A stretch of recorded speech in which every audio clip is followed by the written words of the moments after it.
सोने की लंका को पल भर में ही जला डाला। सोने की लंका को पल भर में ही जला डाला। अंजनी माँ तेरा लाला तो बड़ा मतवाला। सोने की लंका को पल भर में ही जला डाला।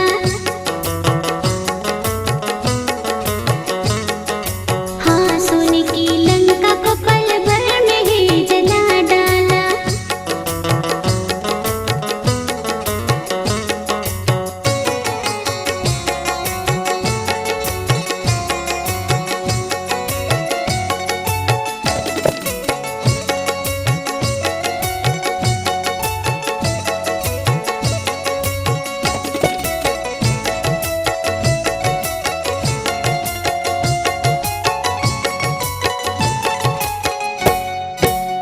जब ये चलता है तो ब्रह्मांड सारा हिलता है।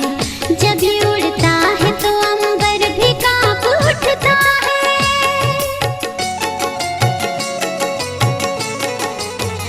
कभी राम की भक्ति में ऐसा रम जाए, राम की धुन में मगन नाचने लगता है।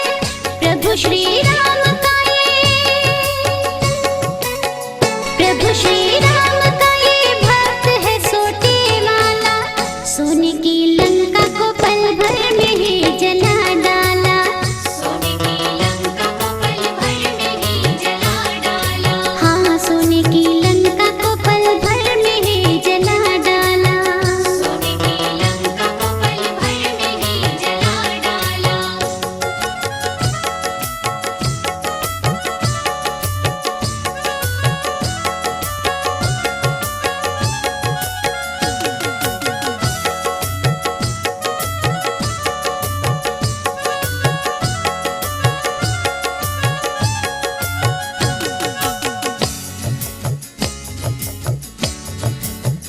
इसके हुंकार से दुष्टों के सीने फट जाएं। इसके बस नाम से ही सारे विघ्न हट जाएं।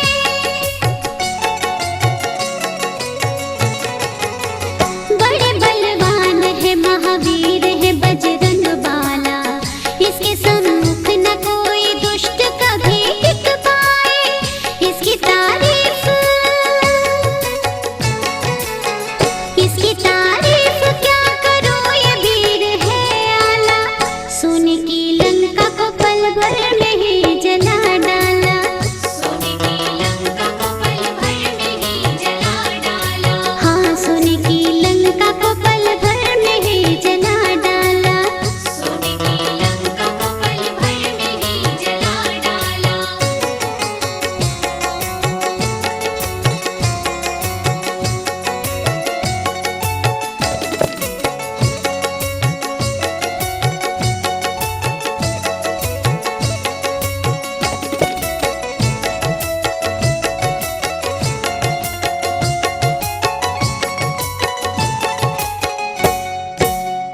आया कलयुग में रख के बाल रूप मतवाला।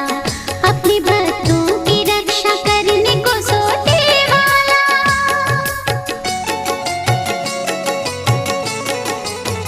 भूत और प्रेत कभी निकट नहीं आते हैं।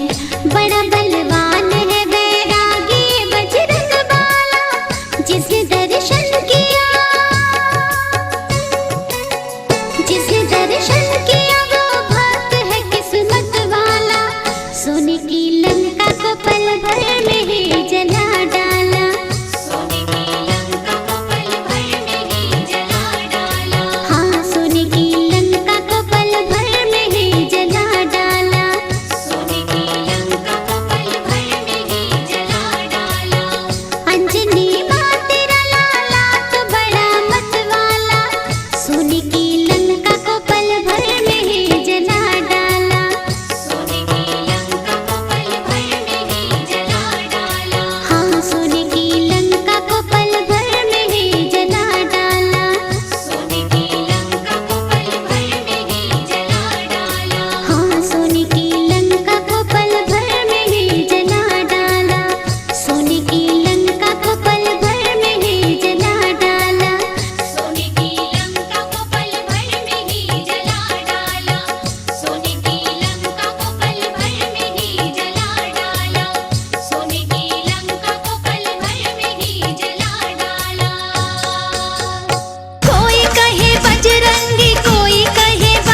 Cassettes, VCDs and DVDs only on Chanda Cassettes.